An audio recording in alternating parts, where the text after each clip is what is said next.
এই মাসুদ, এর মগে কি ছিল? কেন, কি হয়েছে? পানি কেমন যেন নুনটা নুনটা লাগছিল আর বমি বমি ভাব লাগছিল। মফিজ, একটা কথা বলি, রাগ করবি না তো? আমি তাড়াহুড়া করতে যে মগের ভিতর হিসু করে দিয়েছি। ওলে বাবালে, আমার সোনার টুকরা ছেলে মগের ভিতর হিসু করেছে। ওই শালার বাটা শালা, মগের ভিতর কেউ হিসু করে?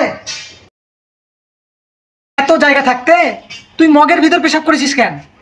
জানিস বন্ধু, বাথরুমে ঢুকলে আমার বমি বমি লাগে, তাই কোন রকম ভাবে প্যান্টের চেন খুলে কাজ সেরে চলে এসেছি।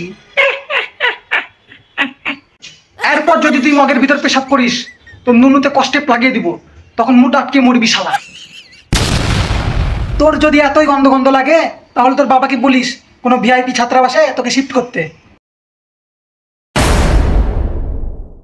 শফিক, এই শফিক, আমার জাঙ্গিয়া দেখেছিস? না তো বন্ধু, দেখিনি। দেখ তো কেমনটা লাগে, প্রাইভেট পড়াতে যাব, এদিকে জাঙ্গিয়া খুঁজে পাচ্ছি না। মাসুদ, তোকে একটা কথা বলবো, কিছু মনে করবি না তো? জানিস বন্ধু, আজকে আমার স্পেশাল ডে। একটা মেয়ের সাথে অনলাইনে পরিচয় হয়েছে, তার সাথে দেখা করতে যাব, কিন্তু আমার জাঙ্গিয়াতে খুব দুর্গন্ধ বের হচ্ছে, তাই তোর জাঙ্গিয়াটা একটু পরেছি। মাসুদ, দেখিস কবে যেন তোর ওই জিনিসটা না ধার চাই। হাই আমার কপাল, কেন যে আগল পাগলের সাথে আমার ছাত্রাবাসে শীত পড়ে। তোরা শালা বন্ধু, তোরা বন্ধু নামের কলঙ্ক। একটু জাঙ্গিয়া পরেছি তো কি হয়েছে? শালার ব্যাপার শালা মফিজ, একটা জাঙ্গিয়া কেনার পয়সা নাই আর তুই যাবি মেয়ের সাথে দেখা করতে?